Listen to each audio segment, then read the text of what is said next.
तर रामकृष्ण हरी मंडळी, आज सकाळीच म्हटलं ट्रॉलीतली जी माती अटकेली ती काढावं म्हणून ट्रॅक्टर वळवाय गेलो तर ट्रॅक्टर अटकून बसला. नंतरून काढला आणि ट्रॉलीवर करून ट्रॉलीतली जी माती आहे तेवढं रपारप खाली ओढून घेतली. हात पोचानं मधून फावडीचं जुगाड लावलं आणि विहिरीसाठी फायर उडती म्हणून पप्पानी ते एवढे मोठे पोते शिवले होते का अख्खं शेड दाखवून जाईन त्याच्यात. मग म्हटलं घरचं काम आवरलं तर गाणला चारा बिरा पण घेऊन यावा.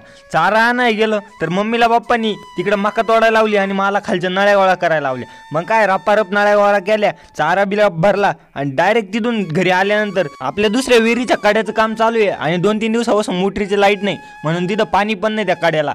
मग काहीतरी जुगाड लावलं आणि इथं सिंगल फ्यूज मोटर चालू होती तर नळी लावून 3 पण टाक्या भरून घेतल्या आणि तिकडे जाऊन त्या खाली केल्या वरून उतारानी.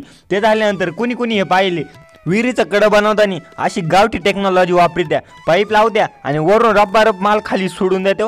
म्हणजे कसं गोल गोल पाईप फिरवी द्या आणि काय माणसांची गरजच नाही, 2 माणसं अख्खं कडं